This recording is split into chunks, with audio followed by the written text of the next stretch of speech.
Muito boa tarde, Brasil. Começando mais uma Tarde Sua aqui na nossa Rede TV. Tem muito assunto pra gente comentar hoje, como todos os dias, né? Vamos ter nossa Roda da Fofoca, sim, daqui a pouquinho, com Márcia Pelvezan da revista Tititi e também com Vladimir Alves do site O Buchiche, que vocês gostam tanto, né? Eu queria abrir o nosso programa hoje falando de uma coisa que eu particularmente estou achando que está ficando séria e eu acho bom a gente parar para pensar um pouquinho, ou principalmente, claro, a pessoa envolvida nessa história, que é a Andressa Urach, por conta da divulgação do livro, não é, que vem aí, da biografia, eu nunca lembro o nome direito, eu tive que morrer para viver, é isso? Uma coisa assim, né? Tá aí, Morri para Viver, que é um livro que já está dando o que falar, Meu Submundo da Fama, Drogas e Prostituição. Até aí tudo bem, é o que a gente tem comentado aqui no nosso programa. Olha, é o direito de cada um contar a sua vida. Eu acho que esse livro funciona como um exorcismo, no sentido de manda embora tudo aquilo que foi negativo, se mostra, não é? Manda embora, zera e recomeça esse novo ciclo que ela passou a iniciar alguns meses para cá. Até aí perfeito. Agora, como a história é pesada mesmo, tem declarações aí de que ela falou aquela história, olha, se vier me acontecer alguma coisa por informações contidas nesse livro, eu estou salva porque agora ela é de Deus, não é? Mas assim, eu fico pensando que ela tem um filho, um menino lindo que, se eu não me engano, completou 10 anos no último mês de maio, e como é que ele vai conviver com uma história tão pesada? Então, são três coisas na verdade. Primeiro, a história é tão pesada, não é? E ela mesma não esconde isso de ninguém, e o Brasil acompanhou praticamente o desenrolar dessa história, o desfecho, que seria um desfecho trágico, graças a Deus, não aconteceu, com a morte, com o hidrogel, tudo aquilo que vocês já sabem. A história é pesada mesmo. Por ser pesada, já que ela assume inclusive essa parte da prostituição, o livro acaba de ser proibido para menores de 16 anos. Terceiro, ontem ela postou essa foto que vocês estão vendo ao lado do filho e dizendo que contou tudo para o filho dela, e nessa foto o próprio garoto segura, né, o livro da mãe. Legal contar tudo para um filho, legal não esconder nada, é uma relação que ela prima pela verdade, mãe e filho, pais e filhos, qualquer tipo de relacionamento, a verdade sempre é importante. Agora, o que eu fiquei me perguntando quando eu vi essa foto, eu falei, meu Deus do céu, será que esse garoto, ele vai ter um suporte psicológico para isso? Será que a Andréia parou para pensar no peso para uma criança de 10 anos saber tudo o que ela já passou na vida? É muito forte.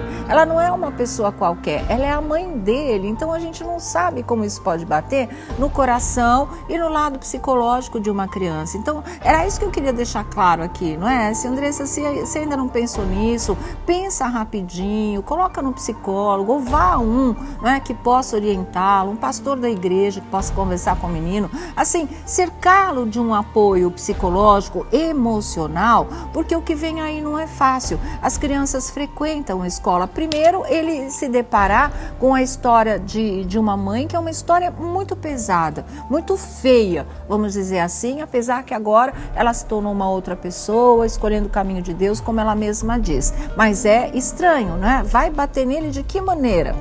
Segundo, o bullying na escola, porque realmente as crianças, elas às vezes são cruéis umas com as outras. A gente sabe que escola é um terreno muito delicado, né? Vem a socialização, vem a noção de coletividade, de direitos e deveres, o seu direito termina onde começa, né?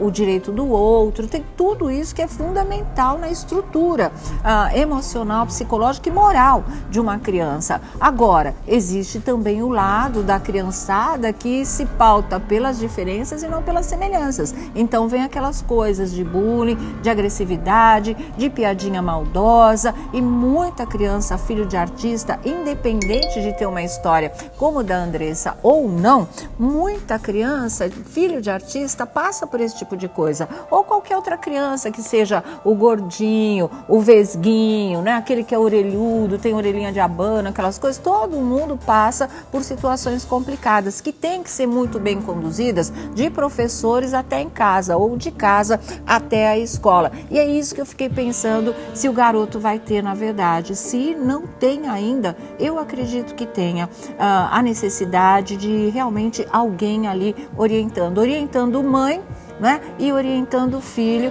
nessa descoberta de uma verdade tão pesada e na repercussão que isso tem, né? Porque não é chegar para um filho e falar, olha, minha vida foi assim, assim, assim, assim, entre os dois ou no máximo entre a família. Não, isso é Brasil inteiro. E em função ainda daquele escândalo da Andressa Urach com o Cristiano Ronaldo, que é um dos maiores jogadores do mundo, super conhecido internacionalmente, ela foi nessa rabeira da fama dele também naquela época. Então é claro que como teve repercussão internacional, a história do hidrogel e o que essa menina sofreu e passou e enfrentou a morte, na verdade, o livro também vai ter uma repercussão lá fora. Então vocês imaginam tudo isso sendo arcado ou batendo numa criança, não é? Essa verdade batendo e voltando numa criança de apenas 10 anos de idade. Então era isso que eu queria falar aqui, porque na verdade as crianças são as nossas prioridades, não é? E a gente sabe que nosso dia a dia, nossa realidade, ela está cada dia mais dura, está cada dia mais fria,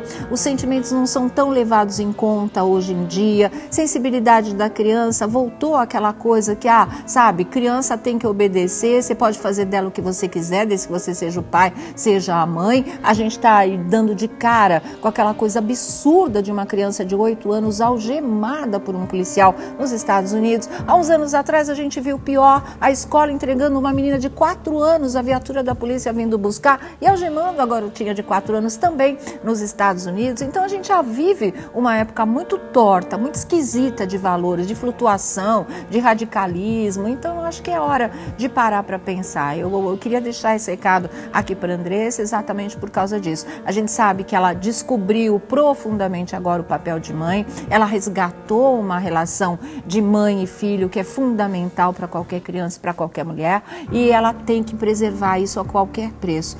Não é um livro, não é a vida dela, porque ela virou evangélica, essa coisa toda, ela é uma missionária, ela dá palestras, ela dá testemunho, mas ela continua com aquela visibilidade como se ela fosse uma artista, simplesmente, e a repercussão sempre é enorme. Então, preservar o garoto acima de tudo, nessa orientação que eu acho que pode dar uma blindagem emocional para ele no momento que é difícil, porque é muita coisa junto, né? É recuperar, resgatar a mãe, é tomar a consciência de uma verdade muito pesada, talvez para a cabecinha dele. Isso talvez possa até ser uma ajuda, ele não entender muito agora o peso e a dimensão de tudo isso, mas vai ter coleguinha que vai ouvir comentários em casa, maldosos de pai, vai jogar na carinha dele. Então tudo isso tem que ser realmente muito cuidado, muito pensado, porque eu acho que ele é que de fato é a prioridade, tá certo? E sucesso para o livro que já está tendo, né? Que a gente espera que dê tudo certo aí para Andressa Urach.